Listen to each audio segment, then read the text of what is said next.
আর মাত্র কটা দিন পরেই শুরু হতে চলেছে নতুন বছর। এই আবহে জেনে নিন বেশ কয়েকটি গুরুত্বপূর্ণ টিপস, যেগুলি নতুন বছরের আগে আপনার অবশ্যই করা উচিত।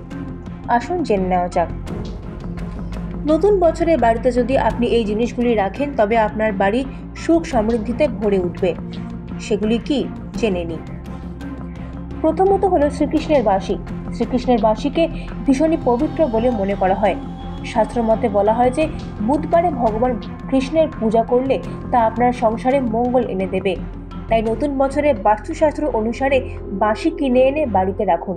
এটি আপনার বাড়িকে অশুভ শক্তির হাত থেকে রক্ষা করবে। দ্বিতীয় হলো গণেশের মূর্তি।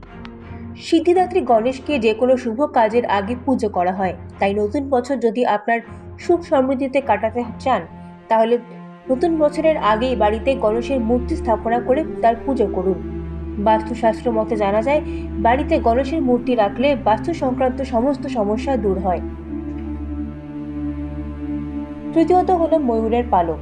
বাস্তুশাস্ত্র অনুযায়ী ময়ূরের পালককেও শুভ বলে মনে করা হয়। তাই আপনার বাড়িতে নতুন বছরের আগেই ইতিবাচক শক্তি বাড়ানোর জন্য ময়ূরের পালক নিয়ে আসুন।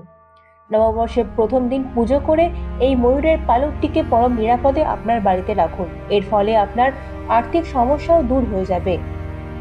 এছাড়া সবশেষে রয়েছে কামধেনু গাভী। মনে করা হয় যে নতুন বছরে গরুর পুজো করলে তা সারা বছর আপনার বাড়িতে শান্তি এনে দেয়। এছাড়াও গরু যেহেতু ভগবান শ্রীকৃষ্ণের প্রিয়, তাই আপনার সংসারে ভগবান শ্রীকৃষ্ণের কৃপা বজায় থাকবে। এই কারণে নববর্ষের প্রথম দিনে বাড়িতে আনুন রূপার তৈরি কামধেনু গরু। আরও খবরের আপডেট পেতে সাবস্ক্রাইব করুন আমাদের ইউটিউব চ্যানেলটি আর বেল আইকনে ক্লিক করুন নোটিফিকেশনস পেতে।